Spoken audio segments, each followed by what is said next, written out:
Hello, and welcome to the Designing with Love podcast. I am your host, Jackie Pellegrin, where my goal is to bring you information, tips, and tricks as an instructional designer. Hello, GCU students and alumni. Welcome to episode 10 of the Designing with Love podcast. In this interview, I have the privilege of interviewing Chris Phelps, who recently graduated with his master's degree in instructional design from GCU. Thank you, Chris, for allowing me to interview today. Such a great honor. Well, thank you, Jackie. And it's going to take me a while to get used to calling you Jackie and not Professor, but thank you very much. I'm happy to be here. Yes, great. Thank you. So first question that I wanted to ask you is, when did you earn your master's degree in instructional design from GCU? So I wrapped up my program in mid-July. Actually, just received my diploma last week, so it's hanging on the wall. I'm super excited to have it up there. It's official. It's done and over. Yes. I can't believe it. It's nice when you can have that tangible piece in your hand of that actual degree, all that hard work. I know, silly, but it is the thing you work for. That one little piece of wall ornamentation. Yep, makes a huge difference, definitely. So the next question is, what aspects of the program did you enjoy the most when you went to GCU and got this degree? So, there were so many aspects of it, but I think for me, one of the things that was really, really impactful was the fact that it was so real life in nature. Overall, just the program as a whole. So many of the assignments and projects were structured in a way that as a student, I was able to tailor them to the type of work that I wanted to be doing. I know, like other students, people that I was going through the classes with were able to do more stuff that was focused on their classrooms, and others were doing, things for their specific jobs. I was able to do much more in the way of, sales training, soft skills, things that I thought were going to be, pertinent and look good on my portfolio, as I moved out, knowing what I wanted to be doing. But overall, it was just such a great, experience being able to keep it so real and so relatable.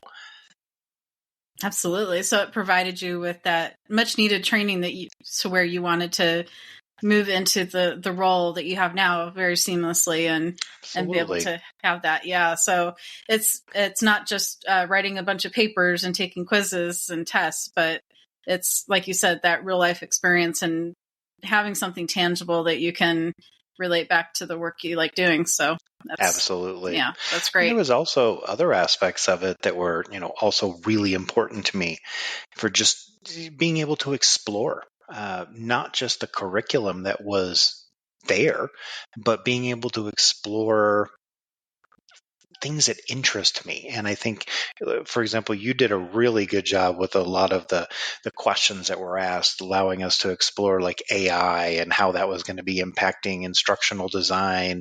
There was, questions throughout the program about how we would utilize, our Christian worldviews and how we were going to be able to put that into our work, into a professional environment where, religion isn't necessarily the type of thing that you're focusing on, but it's still an important part.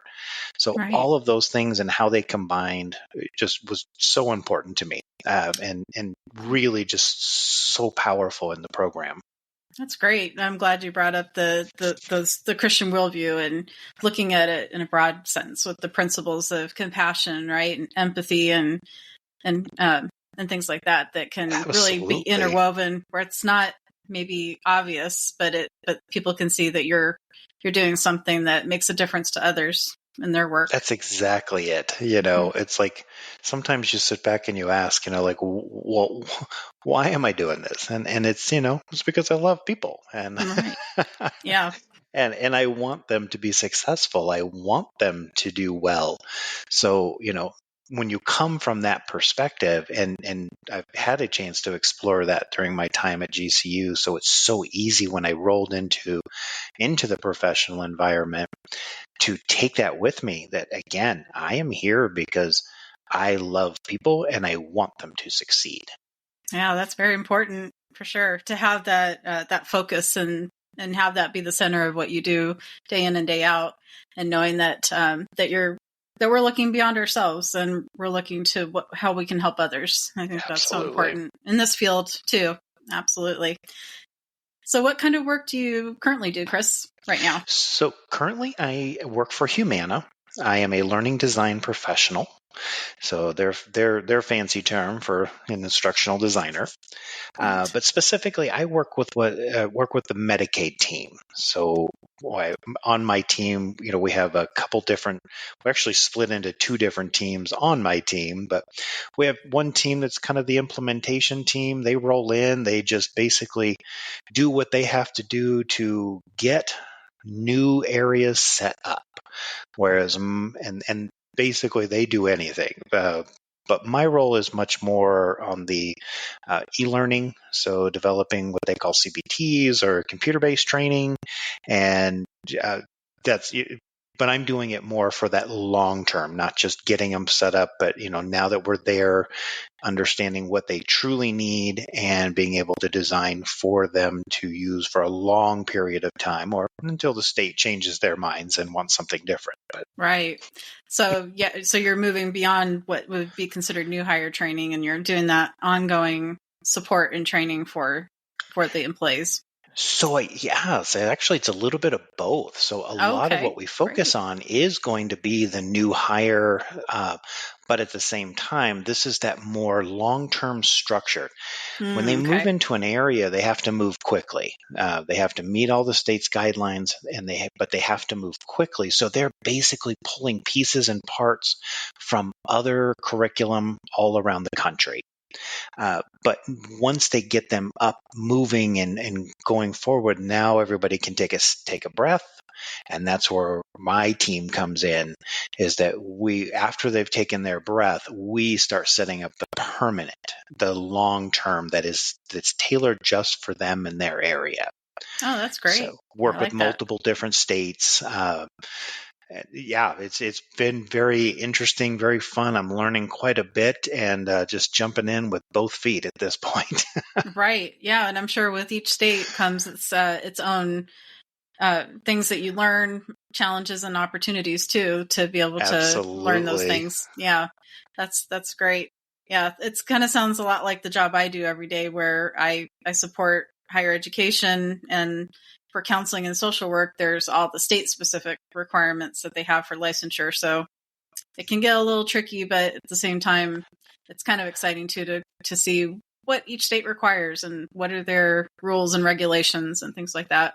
So absolutely. Yeah. And then just, with the breadth of the people that I work with. I mean, again, I'm working with everything. Those that are taking the trainings that we're developing are everywhere from doctors, surgeons, nurses, all the way down to just the clinical administrative person. So it's just this wide range of people that you're working with and for. It's amazing, Wow. just to hear from them and to know what they're going through is just it's crazy. Wow. I love and so it. you Love really everything about it. That's amazing. And now with healthcare, with the healthcare field being something that is in such high demand right now as a career, and not just with the education, but also getting into those different careers in those fields, I imagine that that's even more important now than it probably maybe was, 20 years ago. So that's exciting too. I would agree. Absolutely. Mm-hmm. Yeah, that's great. Wow. Well, it sounds exciting. It sounds like you're learning more every day. So that's wonderful. I think every day I realize how much I don't know. And you're adding to your toolbox every single day. Yeah. Absolutely. That's great. So the next question is, are there any specific areas in which you're expanding your knowledge and skills in the field right now? Maybe even things that you've learned from your master's program that now you're kind of doing with this job, or just in general? Absolutely. I mean, I think, it is funny. I think when I was, as I was going through the program, there were parts of it that I thought, oh, you'll never really use this. This isn't, nobody will use this in the real world. And that's absolutely, completely not the case. I can't think of anything that I did or learned while I was in the program that I don't use. But I mean, as far as what I'm expanding now, I mean, wow, what am I not? Really working hard at expanding my abilities when it comes to things like the authorizing tools, moving out of just Captivate, moving into Articulate, and storyboarding as a whole, because, again, working with non-instructional designers, those SMEs that need to understand what it is I'm trying to convey to them.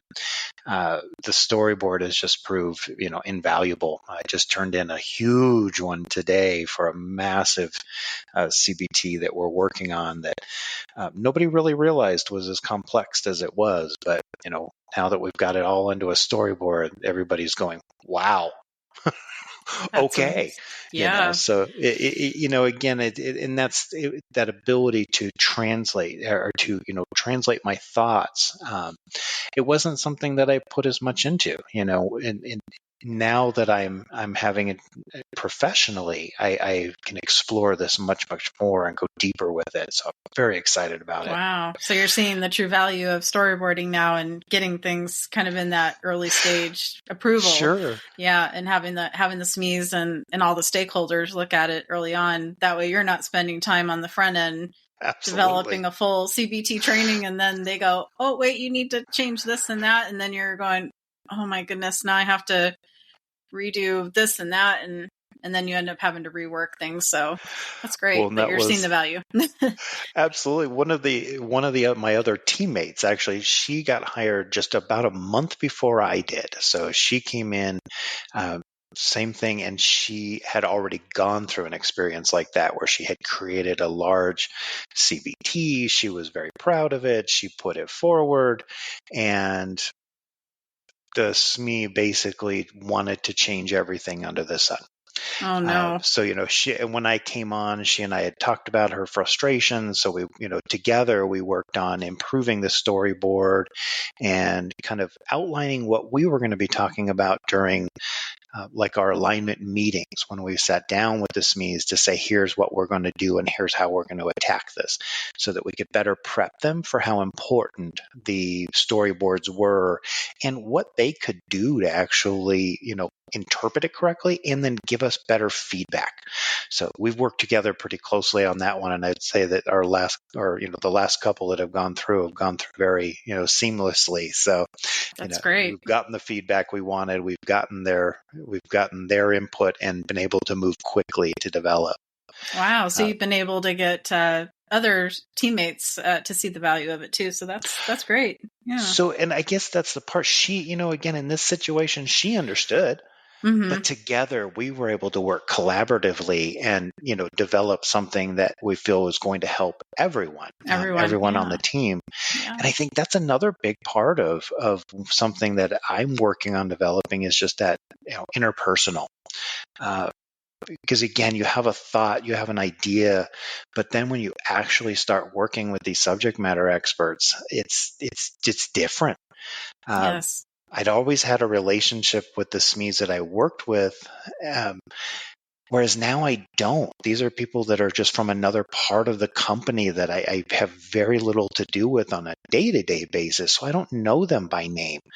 I only know them from a brief Zoom meeting or a few emails back and forth. So trying to find a way to identify with them and get to know them quickly, being able to work with them professionally, it's definitely something that's a little more complicated than I would have thought. So just being able to develop those skills is something huge for me right now. Right. Building that trust and rapport with everyone involved in the project. Yeah, that's true. And going back to the storyboarding and fleshing out those early on, that helps to get early buy-in too from the stakeholders and the SMEs. So that's important too. Absolutely. Yeah. It helps them feel a part of the process too. I think when they feel like they have some input into it and they don't feel like you're presenting them with the final product and that's it. So I think it helps to get that early buy-in and approval too, so that, okay, I can move forward, and I know I'm not going to probably have a bunch of changes going into it. So that's exactly. Good too. Yeah, that helps. That's great. Are there any other areas you think that you're kind of taking and refining a little bit more, that you're trying to focus in on and develop your skills in as well? So I don't know if it's so much developing the skills, but certainly there is I would say focusing on some of the tools and equipment that are out there and being able to bring those into the work environment. So our team is actually relatively new. Although we have some very experienced people on the team, it's a new team. So we're kind of, coming together, we're gelling. So things even just like, being able to introduce AI voices, those type of things, or how can we use AI to give quick responses to our learners, to our participants, to give them better feedback beyond just yes, no, and multiple choice questions, those type of things. So I find myself doing a lot of research in those areas, because obviously I have to bring that to somebody who isn't as enthusiastic about it as I am. I'm all excited because it's that new toy, it's that new thing that I can play with. They are looking at it strictly from a business standpoint. What's the benefit? How is this going to benefit me? So being able to take what I am passionate about, be able to present that in a way that is important to them. So, again, just those little things where we're all trying to help each other create something better than what it was yesterday. That's true. Yeah, definitely. AI technology is coming a long way, and that's something that in the department I work in, we're finding ways to utilize it to help with what we call first draft principle. So it's not used as a means to an end, but it's used for idea creation, ideation, and to help kind of spark those ideas and help this. Then we bring it to the SMEs and say, here's some ideas for some discussion questions or for objectives and things like that. And then we can tweak it, refine it. So it's really great when you can take those types of AI tools and be able to utilize it and work around it and be able to save some time and money too. Yes, absolutely. Yeah. So they like saving money. Yeah, exactly. So having to be able to, like you said, make your case and let them know it's a good return on investment in the end for them, I think is important. And knowing that ultimately it still needs that human touch at the end. It's not going to be just the AI tool doing all the work. So we have to do our part too. And I think that's a big part of it, is that, nobody's looking I'm not looking for something that can take my job. Right. But at the same time, there's so many exciting things. So just that idea that some of our learners could type something into a chat box, essentially within the CBT, and get a response back based off of what we've told the AI we want to hear. Mm-hmm. Those type of things, looking for keywords or, emotional tone of voice, those type of things, to give them the responses that they're looking for that we couldn't really do before without being in the post course type situation where they've submitted it, somebody reviews it, and then goes back to them and says, okay, here's what we think. This is real time. And that's what's so exciting about it, is that there's so many different things opening up, and it's huge. Wow. Yeah, that's great. And then you can probably even with those chat bots, I should say, even probably add content as you're going behind the scenes without having to change the CBT training. Yes. So that can probably be a great benefit too, without having to redo the training as often. And then you can still enhance the training as you go. So that's exciting too.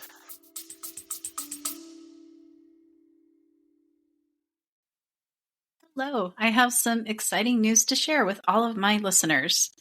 There is a feature called Fan Mail. What this allows you to do is send me a text message anytime during the episode. There's a link located at the top of the description in each episode, and it says Send Jackie a Text Message. So when you click on that link, you'll be able to send me a message letting me know what you thought about the episode and if you have any ideas for future episode content as well. I look forward to seeing your text messages. Thank you.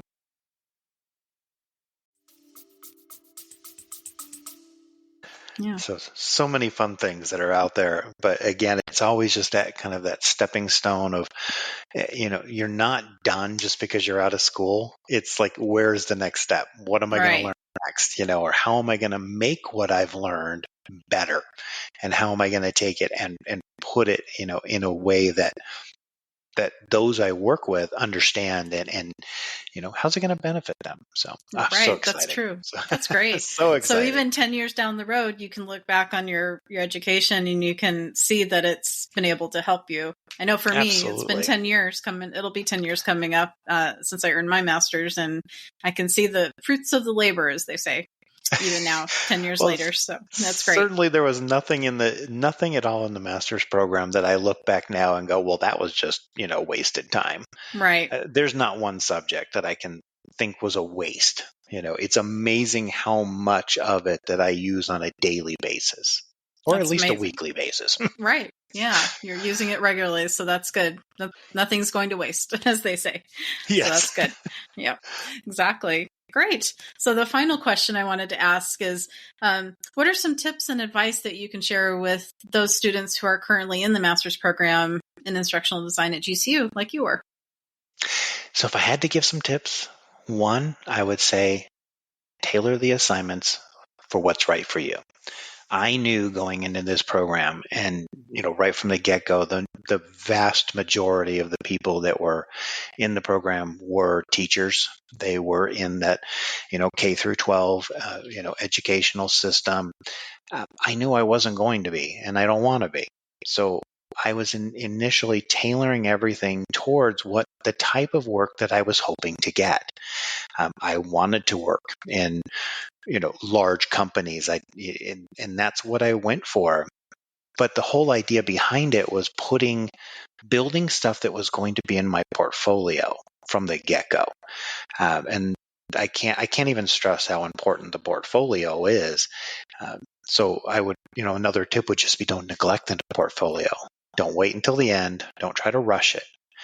I interviewed well before the start of my final class when you're, putting that final portfolio together. But I had in my portfolio enough that it was impressive for Humana. They liked what they saw. They saw that I had the skills that they were looking for, and then, other things as well. But that portfolio was one of the big reasons that I got the position that I did, and so quickly. So, again, I would truly just say put effort into it. Don't wait until the last minute. That's important. Yeah. And I would also say just focus on everything. Don't let any of the subjects, don't let anything that's being taught, don't think of it as unimportant or it won't be used. I can't stress it enough, whether it's learning theory or storyboards or data analysis or creating objectives or, just authorizing tools. It doesn't matter. It was all important. Everything I do is, everything that was taught is something that I use on a daily or weekly basis, or even just having it in my back pocket.